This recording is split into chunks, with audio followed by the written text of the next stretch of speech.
সুপ্রভাত, সবাই কেমন আছো? সকাল সকাল নিত্যদিনের কাজ সেরে নিয়ে করা থানকুনি পাতা তুলে নিয়ে আসলাম, নিজেও খেলাম, মেয়েকেও দিলাম। থানকুনি পাতা খুব উপকার শরীরের জন্য।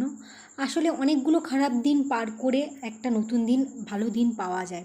সেই ভালো দিন তখনই আমরা অনুভব করতে পারবো, ভালো কাটাতে পারবো, যখন নিজের শরীর স্বাস্থ্য ভালো থাকবে। তাই আমাদের নিজের শরীর স্বাস্থ্যের উপর অবশ্যই খেয়াল রাখতে হবে, নিজেকে ভালোবাসতে হবে, নিজেকে ভালো রাখতে হবে এবং অপরকেও ভালোবাসতে হবে। খালি পেটে 4টে করে থানকুনি পাতা 1 গ্লাস উষ্ণ গরম জল খেলে পেট পরিষ্কার থাকে। আর উষ্ণ উষ্ণ গরম জলের সাথে থানকুনি পাতা পেস্ট করে যদি মুখে মাখা যায়, মুখে লাবণ্য বৃদ্ধি পায়। থানকুনি পাতা চুলের যে কোনো সমস্যা থেকে মুক্ত করে। রূপ সৌন্দর্য চিরযৌবন চিরস্থায়ী থাকে। যাদের মাথার চুল সহজেই পাকা হয়ে যায়, তাদের পাকা সাদা চুল দেখা যায়, তাদের জবা, আমলা, শিকাকাই, ভিংরাজ, থানকুনি পাতা দিয়ে তেলটা গরম করে মাথায় সপ্তাহে 2-3 দিন লাগালে চুলের উপকার হয়। এদিকে চলে আসলাম মিক্স সবজি দিয়ে। সব রকম সবজি পেস্ট মিক্স করে নিয়ে আমি আদা একটু ময়দা দিয়ে ভালো করে এটাকে পেস্ট করে নিয়ে আমি এটাকে গোলা রুটি করছি।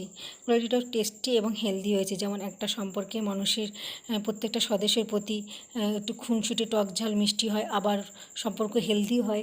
হেলদি যেমন একটা সম্পর্কে মানুষকে ভালোবাসা, সদস্যদের প্রত্যেকটা সংসারের প্রত্যেকটা মানুষের প্রতি সম্মান, শ্রদ্ধা, ভালোবাসা থাকার, ঠিক এরকম গোলারিটা করে আমি ভগবানকে নিবেদন করেছি। ভগবানও প্রসাদ খেয়ে মনে মনে হয়তো বলছে যে না, তোর সাথে আমার সম্পর্ক সেই টক ঝাল মিষ্টিটাই আছে। যখন আমার মনটা খারাপ থাকে তার কাছে গিয়ে তো বলি যে আমার মনটা খারাপ আছে, তখন তো সেই তো শোনে। আবার যখন ভালো লাগে তার কাছেও কত কথা বলি।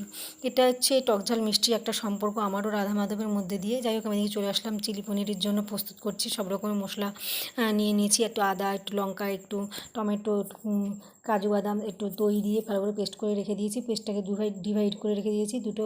একটা হচ্ছে সয়াবলের মধ্যে দেবো, একটা হচ্ছে চিলি পনিরের মধ্যে। চিলি পনিরের জন্য এগুলো ভেজে নিলাম, সবজিগুলো ভেজে নিলাম, পনিরটা একটু ভেজে নিলাম। পনিরটা যেহেতু একটু শক্ত শক্ত দেখলাম, তারপর যে পনিরটা ভেজে এর জন্য গন্ধ যাতে না হয় তার জন্য একটু আগে একটু ভেজে নিলাম। তারপর একটু অ্যারারুটের মধ্যে নিয়ে এটাকে যেহেতু চিলি পনির করবো তার জন্য অ্যারারুটের মধ্যে দিয়ে আবার একটু ভেজে নিলাম। না ভাজলেও হয় ফার্স্টে, কিন্তু একটু গন্ধ যে কেমন একটু লাগলো মনে হলো আজকে পনির দোকান থেকে এনে, তার জন্য একটু ভেজে নিলাম। এবার সয়াবিনটিকে ভালো করে ধুয়ে নিয়ে সয়াবিনটিকে পেস্ট করবো। একটুখানি টক দই, একটু ধনে পাতা, লঙ্কা এগুলো দিয়ে ভালো করে পেস্ট করে নিয়ে এর মধ্যে একটু বেসন দিয়ে ভালো করে গোল গোল করে ভেজে নেব। পেস্টটার মধ্যে একটু টমেটো সস আর সয়া সস আর চিলি সসও দিয়ে দিয়েছিলাম। পেস্টটা এই বলগুলো না শুধু শুধু মানে খাওয়া যায়, বেশ একটু স্পাইসি হয়। আর এর মধ্যে দিয়েছিলাম অ্যারারুট আর একটুখানি বেসন। তাই হোক, ওটা বানানো হয়ে গেল। বলগুলো আর বলটা ফুটবলের মতো হয়নি, কথা দিয়ে কথা রাখিনি, আর একটু চ্যাপটা ব্যাডমিন্টনের মতো লাগছে দেখতে। যাই হোক, মশলাটা ভালো মতো কষিয়ে মশলার মধ্যে একটু হিং দিয়েছি। হিং সচরাচর আমি এটা ব্যবহার করি না, তবে এই সয়াবলের জন্য ব্যবহার করেছি। রান্না করা হয়ে গেল সয়াবিন, এবার সয়াবিন আর হচ্ছে এদিকে করছি হচ্ছে চিলি পনিরও হয়ে এসেছে। চিলি পনিরের জন্য যা যা মশলা তাই দিয়েছি, শুধু এক্সট্রা দিয়েছি একটু চিলি সয়া সস।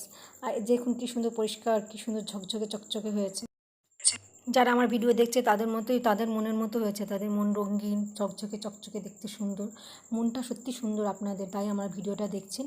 এবার চলে আসলাম আমি পোলাও সুন্দরির জন্য যা যা প্রথমে উপকরণ তাই করলাম। করে নিয়ে ভেজানো চালটা দিয়ে দিলাম, একটু কাজু কিশমিশকে ঘিয়ের মধ্যে ভেজে নিয়ে ওর মধ্যে ভেজে জল দিয়ে ঢেকে দিলাম।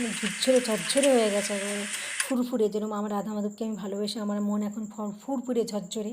আমার ভিডিওটা কেমন লেগেছে আপনারা বলবেন, লাইক শেয়ার অবশ্যই করে দেবেন।